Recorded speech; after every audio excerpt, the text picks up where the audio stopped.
जिसको लगता है कि पॉलिटिक्स करके, अलायंस करके, बीजेपी हो, सीपीएम हो, कांग्रेस हो, ये इसके संग, ये पार्टी के संग अलायंस करो, वो पार्टी के संग अलायंस करो, इस पार्टी के संग अलायंस करो करके तिपरासा का सोल्यूशन मिल जाएगा ना, वो गलत फहमी में रह रहा है।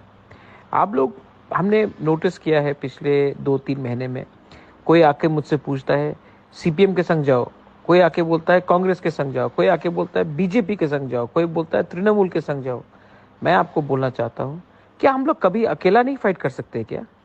कि हमें पैसा का इतना लालच है कि बीजेपी या सीपीएम या कांग्रेस से अलायंस करके थोड़ा पैसा ले ले और अपना तिपरासा एरियाज में फाइट नहीं करे? हम लोग इतना बिक गए हैं क्या?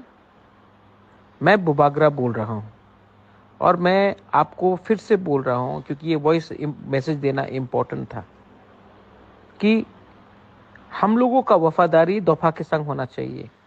हम लोग क्या एक बार अकेला नहीं लड़ सकते?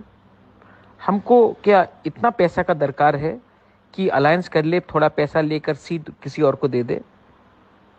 कभी तो सोचो तिपरासा के बारे, लीडर लोग। कभी तो पॉलिटिक्स को पीछे रखो और जाति को सामने रखो और दफा के लिए एक बार फाइट करो।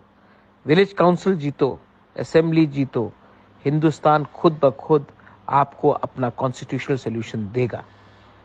एक बार अपने दफा के लिए फाइट कर लो।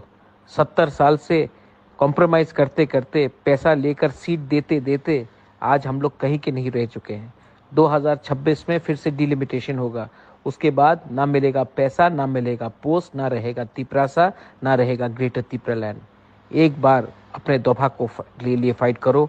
पब्लिक हमारे साथ है, विश्वास पब्लिक हमारे संग करती है।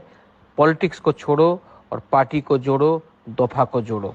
ग्रुपिज्म बंद करो और दफा को एक करके, जीएमपी हो, जनजाति हो, मोथा हो, आईपीएफटी हो, सब एक हो और एक बार विदाउट कॉम्प्रोमाइजिंग दफा के लिए फाइट करो। बेलाइनो हम बाय।